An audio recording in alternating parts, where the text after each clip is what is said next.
Morjentes ja tervetuloa Tyrnävä Showhun. Viranomaiset haluavat myrkyttää lehmät. Sitä ennen lyhyt tietopläjäys. Maailman ihmisistä 6,3 miljardia ei saa tarpeeksi omega-3-rasvahappoja. Omega-3 on välttämätön rasvahappo. Omega-3-rasvahapot on siis saatava ruoasta tai kalaöljyä sisältävistä ravintolisistä. Antioksidantit varmistavat, että omega-3 säilyy tuoreena ja voimakkaana, jolloin ravinteiden on mahdollista imeytyä kehoon. Tarvitaan nimenomaan polyfenoleja. Ne ovat tehokkaita mikroravinteita, jotka toimivat synergiassa omega-3-rasvahappojen kanssa. Tällöin hapettuminen hidastuu ja ravintoaineet imeytyvät optimaalisesti. Jalostusprosessissa kalaöljystä saadaan pois lähes kaikki elohopea- ja PCB-yhdisteet. Valitettavasti tämä prosessi vie mennessään myös öljyn luontaiset polyfenolit. Siksi useimpien nykyaikaisten omega-3-ravintolisien vaikutukset elimistössä jäävät vähäisiksi.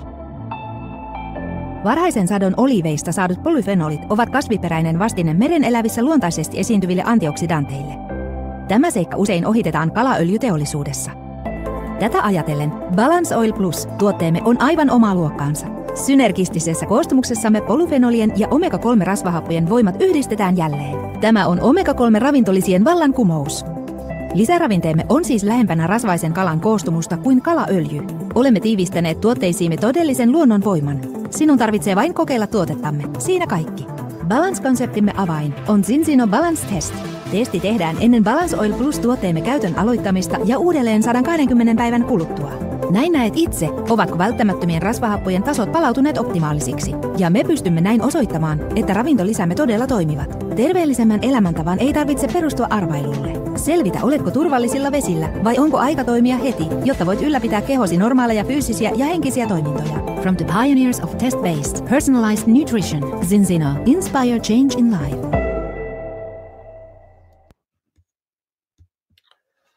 Balance-testin ja Balance Oilin avulla sain oman terveyteni kuntoon. Huolot arvot hyviksi omega-6 ja omega-3 arvoiksi vain 4 kuukaudessa. Tämä on erittäin tärkeää, varsinkin kun olen jo 50-vuotias ja sydämen rytmihäiriöistä kärsinyt. Morjentes!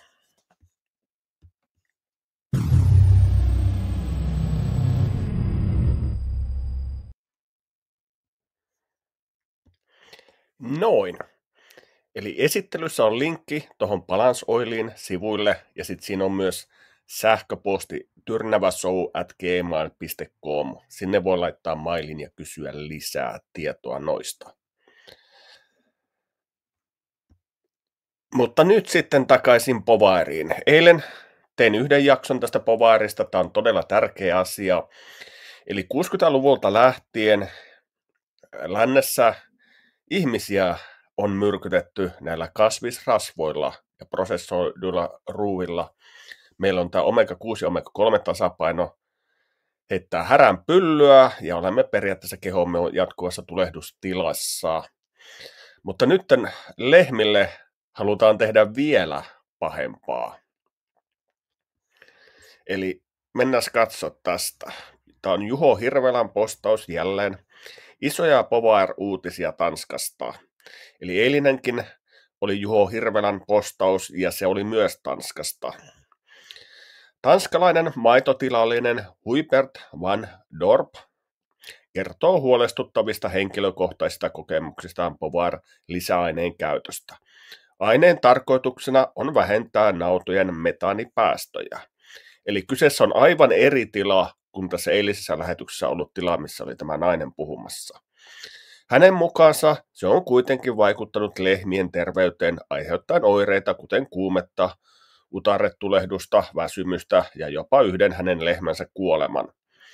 Tanskassa Povaerin käyttö on tehty lakisääteiseksi ja maitotilallisten on lain mukaan annettava sitä karjalleen 80 päivän ajan vuodessa. Van Dorp kyseenalaistaa avoimesti sekä tuotteen turvallisuuden että sen käytön järkevyyden.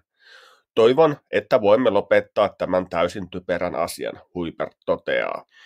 Nyt, kun tämä tanskalainen maanviljelijä on paljastanut meille, miten kyseenalainen aine Povaer käytännössä on, kysymys kuuluukin. Koska Valio aikoo lopettaa tämän aineen syöttämisen suomalaisille lehmille? Siinäpä on aiheellinen kysymys, ja laittakaapa vaikka viestiä Valiolle ja kyselkää sitä. Ja laitan pyörittää videon, ja tiedän, täällä on ihmisiä, jotka ei tykkää, että tulee ulkomaan kieltä tähän, kun he kuuntelevat tätä kuin radiota, mutta tämä on todella tärkeä aihe, ja tämä ei ole englantia, mitä hän nyt puhuu, tämä tulee tanskaksi, ja tässä on suomenkieliset tekstit oikein selkeät. 8 minuuttia. Laitan pyörimään. Vi er i dag på besøg her hos Hubert van Dorf ude i det vestjyske. Og Hubert, du begyndte at fodre med Bovaer her for omkring den 1. oktober, ikke? Ja. Og det vil du gerne fortælle en lille smule om. Jamen det er rigtigt. Vi har startet op med foder Bovaer, som det er ligesom lovpligtigt fra start af oktober og kan nå de 80 dage i år. Jeg har fodret med, som jeg sagde, fra starten af oktober, og på dags dato, så har jeg bare trukket mig tilbage og holdt med at fodre. Jeg kan sige, at vi havde noget dyr, de blev syge. Det står for eksempel lige her, en ko, hun var midt i laktation, som står med mere som 40 grader i feber, 41,5 grader feber i sidste uge. Jeg havde tre af de tilfælde. Så vi var hurtige med at reagere og behandle med noget penicillin, så vi kunne undgå, hun blev mere syg af det. Så har vi haft 2 tilfælde, siden vi startede, som det fik rigtig stor mavekrampe. De blev simpelthen bare pustet op i vommen. Vi har haft dyrlyd søndag aften og behandlet den ko, men den ko kunne vi desværre ikke redde. Hun dør næste dag. Så kan jeg sige, at vores køer, de yder ikke det de skal. Jeg synes, at køer, de reagerer også, hvis det går igennem flokken, ligesom lidt mere sløv i det. Ligesom, hvis man kigger på nogle dyr, så står de ligesom og jeg har det skidt. Så ja, med de ting, så kan jeg simpelthen ikke bare finde mig i og være landmand og elske dyr og prøve at gøre det så godt, som jeg overhovedet kan, dyrevelfærdsmæssigt og så videre, og så proppe noget i en ko, som der skader deres biologiske proces. Vi sidder bare og forstyrrer hele vommen med der Bovaer. Vi prøver, de skal ønske mindre metan, men derimod så producerer mere lattergas. Jeg kan simpelthen ikke forstå, hvis vi kigger på effekten af det her, så bliver metanudledningen for vores side af noget med 0,0000 eller mindre. Jeg synes, der skulle være andre ting, vi kan gøre, så vi kunne minimere vores metanudledning, hvis det er problemet. Personligt tror jeg ikke på, at vi har en problem. Jeg synes, der er nogle andre ting, at de er mere skadelige som landbrug. Det savner jeg med, som jeg også udtalte mig om før. Vi har så mange organisationer her hjemme i Danmark, som skulle kæmpe vores sag. Og så har jeg det personligt ikke den følelse, vi får noget opbakning. Tværtimod. Vi bliver simpelthen ringet op af Landbrugsforeningen næste uge og brugt hustru og søgt tilskud til Bovaer, som selv foderrådgiver, de siger, de kan sige nogle problemer. En del problemer i dag. Er det simpelthen, fordi de skal have nogle kroner og øre inden? Jeg kan også høre noget foderstof eller foderkonsulenter, rådgiver og dyrlæger rundt omkring. Det de kan tydeligt sige her siden start af oktober, som jeg vil synes omkring 95-96% af landene, der starter op med Bovaer, de har mere problem i dag. Jeg snakker med nogle kollegaer angående det problem, og jeg hører flere og flere, de sidder lige på pause, fordi de kan ikke selv se det her. Står op om morgenen og ved ikke, hvordan det vil se ud. hvad er det for problemer, vi har i dag? Jeg hører folk, de har mere ørebetændelse. Jeg hører folk, de har kørt med tykke hæse, tykke ben. Jeg har hørt, når folk gør, de ikke kan rejse længere, så de kræver noget behandling til at få dem op igen, op og stå på ben igen. Og som sagt, så havde du selv en, der er død af det jo. Ja. Jamen, det er korrekt. Så der er rigtig mange landmænd, de har ligesom sat på en pause nu her. Så jeg håber, for Guds skud, vi kan stoppe det her fuldstændig åndssvagt noget. Og der vil jeg gerne lige stille et spørgsmål, Hubert. Du kan få tilskud til at bruge det her på værk. Men når nu der er en ko, der for eksempel er død af det, får du tilskud til, at du mangler en ko lige pludselig? Jamen, jeg afventer svar. Jeg har snakket med Sækes i dag, og diskuteret det her voldsomt, og de var meget interesserede at høre om min oplevelse. Indtil jeg spurgte, hvor kan vi sende erstatningskrav hen til det her? Og så blev der meget stille i telefonen. Jeg siger, men prøv at høre, vi taber på det her. Vi kigger på en ko, der dør i dag, der er bare en tab i mellem 10 og 15.000 i dag. Det er ikke små penge. Det er kun, hvad det vil koste til slagt, jo, ikke? Ja, det er korrekt. Plus, at du mangler et produktionsenhed, jo. Ja. Og til mit velkomne, så har jeg faktisk, jeg har en besætning på 600 dyr, og jeg har rigtig mange goldgør pt. Så det vil sige, at jeg får rigtig mange kaldninger ind nu her. De kommende, jeg skulle have 100 kaldninger her de kommende måneder.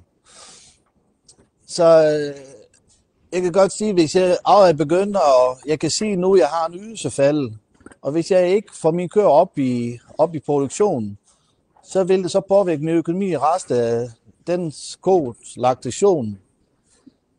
Der bliver mange penge. Som cirka et års tid ind til næste gang. Ja, fordi det har altid været sådan, hvis en ko først har tabt noget produktion, noget ydelse, så kommer den ikke tilbage igen. Og der vi arbejder for, vi er landmænd, vi er kobønder, fordi vi kan lide vores dyr. Vi vil prøve at gøre så godt som muligt for dem. Vi blev kontrolleret af Fødevarestyrelsen. Jeg har lige haft besøg, og alt det var rigtigt. Indtil jeg spurgte hende, hvad synes du om Bovaer? Fordi nu kommer du og tjekker min dyreaffære, det var sådan, det skulle være. Og så står vi her og puder noget, jeg tillader mig at sige, det er gift i vores dyr, så de får mavepine af det og noget konsekvente på det, ikke? Hvad siger du til det? Det kunne hun ikke svare på. Så jeg synes, det er helt inde i ham. Og så, i bund og grund, så mener du ikke, du opfylder lovens krav om at behandle dine dyr ordentligt? Nemlig korrekt, ja. Og så synes jeg også, der hvorfor igen og igen og igen, vi skal være fremmeland. For vi er det eneste land i hele Europa, der bliver pålagt det her på hver. Så jeg kan ikke sige mig selv, hvorfor jeg skal være prøvekanin. Det forstår jeg udmærket godt. Tusind tak for det her, Hubert.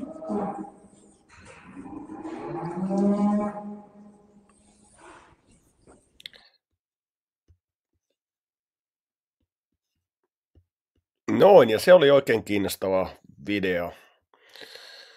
Ja kyseessähän on viranomaisten harjoittama eläinrääkkäys. Ihmisten rääkkäystä on tehty 60-luvulta lähtien näillä kasvirasvaruuilla. Ei tietenkään ole noin räikeitä, mitä toi Bovaer on, mutta yhtä lailla. Siihen kannattaa tutustua myös. Ja Suomen valtion velka 180 miljardia ja 422 miljoonaa siihen päälle. Ja nyt kun meillä on kokkelit ja persuttimet hallituksessa, he eivät tee mitään tälle YL-helvetille, eli yrittäjien alasajolle, PK-yrittäjien. Eli se on aivan tarkoituksellista, niin kuin tuossa tehdään noille maitotilallisille tämän Bovaerin kautta. Ja Ranskassa on tämmöinen yksi kauhunäytelmä, tämmöinen lyhyt, niin siinä on hauska teema, että siinä menee porukkaa vierailemaan paikalliseen mielisairaalaan. Eikä ne katsoo jo, että tämä on ihan jee, ja sitten lääkärit esittelee sitä toimintaa. Sitten koko aika hetki hetkeltä, vaihe vaiheelta, niin se alkaa vaikuttaa vain entistä hullumalta. Ja sitä aivan järkyttävää hulluuta, niin kuin tämä nykyinen meno täällä länkkärimaailmassa. Ja sitten käykin ilmi siinä näytelmässä, että ne mielisairaan vangit tai potilaat, niin ne olikin päässyt sieltä karkuun, ja ne oli laittanut se hoitoväen ja lääkärit sinne lukkojen taakse niin kuin potilaiksi, ja itse esiintyvät sitten lääkäreinä ja hoitajina. Niin tämä on aika lailla se tilanne, missä me olemme nyt esimerkiksi Suomessa, ja näköjään Tanskassakin aletaan olla aika lähellä. Ja jos haluat omega-3 ja omega-6-arvot kondikseen, niin vilkaisepa tämä sitten vielä. Cinchino Balance Oil auttaa pitämään kehon omega-6 ja omega-3 tasapainon kunnossa. Jatkotilaus 42 € kuukaudessa. Yksittäinen hinta 59 €. Säästät 29%.